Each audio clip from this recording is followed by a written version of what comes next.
Welcome back to another second stimulus check update and stimulus package update. Today's video, I want to address what is going on with the second stimulus check and what are the current reports. What are they saying? Now, first off, if you appreciate me taking my time to keep you updated on all things stimulus, can you do me a favor and go ahead and hit that like button? Thank you. Now, first off, a second stimulus check is still very much on the table.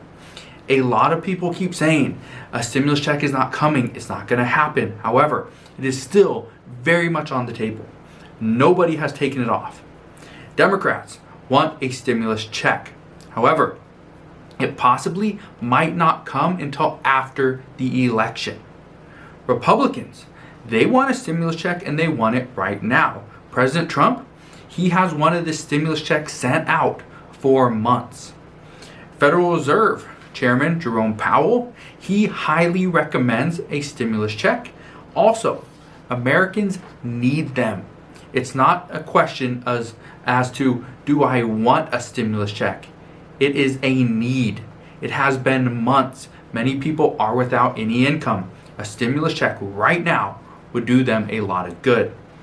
Now, the most recent stimulus proposal was one that we saw last week, and it came from the Problem Solvers Caucus. This proposal, it is not a bill, it is just a proposal. It was written in PDF. It's just a proposal.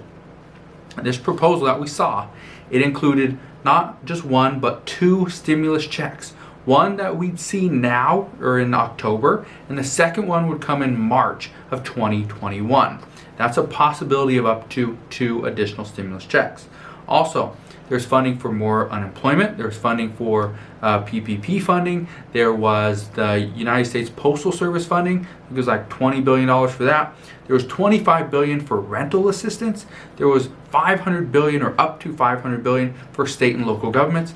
It was a great proposal.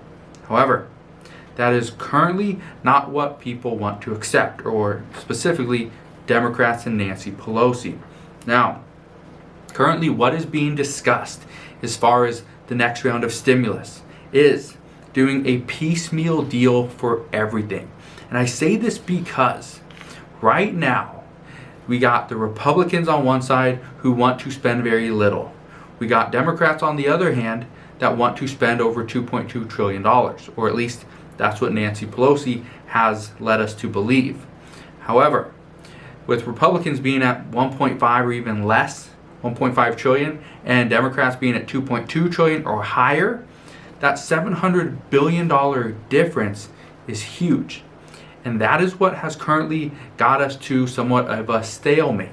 So there needs to be some movement, and the best possible outcome, the best possible solution is a piecemeal deal for everything. However, Republicans want to see if tomorrow's discharge petition will move the needle with Nancy Pelosi and the other House Democrats. What I am talking about, there is a congresswoman from Washington State. Her name is Jamie Herrera. She is potentially going to do a discharge petition. If you haven't seen the video that I talked about that, I'll link to one down below. I talked about it earlier this morning as well, so make sure you go and check that out. But she is possibly going to do a discharge petition, which means she can, as long as she gets 218 signatures from House representatives, she can take a vote to the floor of the House where they could potentially vote to see a bill. All right? And this bill, okay, again, all it needs is 218 signatures. This bill would provide PPP funding for small businesses who have seen a 25% decline in their business. And it's possibly, we're not sure yet, but possibly it might only be for businesses that have less than 10 employees. So we don't know that yet, but this could be huge. Mark Meadows is saying a piecemeal deal approach might be the only way forward. Yesterday, Steve Mnuchin, Treasury Secretary Steve Mnuchin, and Federal Chair Jerome Powell were both, they both reiterated a few things. They are going through a congressional hearing where they are obviously meant to speak, and They both reiterated these things. First, stimulus helped the economy from collapsing. Stimulus all around. To states, to businesses, to the people. It all helped. They also said stimulus checks supported retail spending. Without those stimulus checks, we would not have the retail industry where it is currently. Also, PPP funding prevented thousands, hundreds of thousands of businesses from going under completely. We already know many businesses have just completely gone off the grid. They're done. They are closed. Pier 1, closed. JCPenney's is on the verge of closing. There are a lot of stores out there that are on the verge of closing. Additional round of PPP funding would do them a lot of good. Also, more stimulus is needed. That was what their entire hearing was about. It was about stimulus. However, the Congressional Committee has a plan and is said to only be interested in speaking with Federal Chairman Jerome Powell to see about that $300 billion that has yet to be used and serves, as of right now, very little purpose. They're saying that this $300 billion, and President Trump mentioned this $300 billion as possibly using this fund for an executive order that could fund stimulus checks, unemployment, and a bailout for airlines. However, this could be used for unemployment. This could be used for stimulus checks. So we're kind of in line with the same thing. This also could be used for bailout money for the airline industry, the restaurant industry, and the hotel industry. Now, there's not enough money to go for unemployment, stimulus checks, and bailout for those three industries. However, there is enough money for unemployment, stimulus checks, and one of those industries, or stimulus checks and all three of those industries, or you can mix and match. You get the idea. Steve Mnuchin also stated that the way forward should be a targeted bill. He said, we were closed at the time of the CARES Act, the time where they initiated $3 trillion into the economy. That was needed at the time because most states, many businesses, many people were on lockdown. We're stuck inside. We're not working. Businesses were not open. There was no money being spent. $3 trillion was needed at that time. However, many states are fully open. Many cities are completely open. Industries are completely open. Things have changed. We do not need $3 trillion like the Democrats want in the HEROES Act. However, $1.5 trillion is needed. That is needed to provide the relief to the American people and all those industries. Now, some industries are still closed down, so we need to help them more. Certain states lost more revenue than others. Those states should see more income, more stimulus, as opposed to the states that didn't lose money due to COVID-19 and lost money because they were managed poorly. Also, lower income families that were hit the hardest should get more stimulus. They need more money. That's just the way it works. That is what he's saying. So it needs to be targeted to specific groups, specific people, and that is the way we should move forward. However, Nancy Pelosi is definitely against this.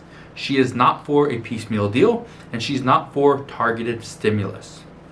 Now, if Congress can't come together and agree on another round of stimulus checks, stimulus package, any type of stimulus, then the next step will be a piecemeal deal all around. After that, the last and final hurrah will be most likely an executive order, and that probably will not come until sometime in October. Most people predict it will be the first or second week of October, so that hopefully people have stimulus checks by the end of October and they do not go another month without being able to pay their rent, put food on the table, and just survive. Now, currently, as multiple companies reach phase 3 of their vaccine trials, there is a lot of optimism about this, thinking, all right, we're going to be out of this pandemic very soon, and we will be able to go back to normal everyday life. However, CDC Director Robert Redfield, he says, and I quote, I think that's going to take us April, May, June, or possibly July to get the entire American public completely vaccinated. Now, President Trump has reiterated this exact same sentiment, that it is going to take months. Just because a vaccine could come out in, let's say, February, the majority of the vaccines are a 2-part vaccine, other than the Johnson & Johnson vaccine, which is a one-time vaccine. Most of them are 2 parts, and you have to take them at least 1 month apart. So, if you take something in February, chances are you will have to take the next one in March, and so by April you would have the complete vaccine. However, to get over 100 million people, 100 million Americans to take a vaccine is going to be very difficult. You need vaccine sites, okay? You're going to need the vials, and many people are predicting that just because the vaccine is readily available, the tubes, the vials, all the other stuff, okay, the packaging, all this stuff might not be ready on time. So because of that, we could be in this could be our new normal everyday life for another 7 to 8 months. Also, with more than 7 months to go before we are somewhat back to everyday normal life, Americans will need more stimulus. They need more stimulus to survive and get them through this tough time. This is where many people, many economists are not thinking Congress is seeing this far ahead. They're looking at today and today only and thinking, we don't really need that much, or let's give money to this group of people or to those businesses, and not look into the future. The future is going to be a problem. A handful of economists are predicting that the worst is yet to come, and the worst months that we will see are going to be anywhere between December, January, and February. They're saying those months because we could see flu season overlap with the COVID pandemic. And if those two things overlap, we didn't get to see that last year. We do not know what would happen, but if those two things overlap, that could be a huge issue for hospitals and medical staff across the country. Now, I didn't want to use this video to scare you, thinking that, oh, you gotta prepare, you gotta do all this stuff. I just want to let you know what is going on with the second stimulus check, where we're currently at. The holdup is still about a $200 to $700 billion gap. We don't know exactly where. With President Trump, it's about $200 billion. With some Republicans, about $700 billion. Nancy Pelosi does not want to come down from $2.2 trillion. But as of right now, there are things in motion, things that are happening today and tomorrow that could affect and change Nancy Pelosi's stance on this entire stimulus deal, this entire stimulus debacle. Not really a deal yet. So as things progress, as we get more news, obviously I'll come back and I'll update you on all the new stimulus updates. So again, thank you guys for watching all my videos. If you do have questions, whatever they are, please ask your questions down in the comment section below. Like I said in multiple videos, in this one as well, I will try to get to your questions as soon as possible. You guys ask a lot of questions and I absolutely love it. I love answering you guys' questions, love engaging with you guys in the comment section. So again, ask your questions as many as you want to. Put them down below and I'll answer them as soon as I get to them. But again, thank you for watching today's stimulus check update video and stimulus package update. Do me a favor, if you enjoyed today's video, like always, smash that thumbs up button, subscribe if you haven't done so already, and I'll see you guys on the next one.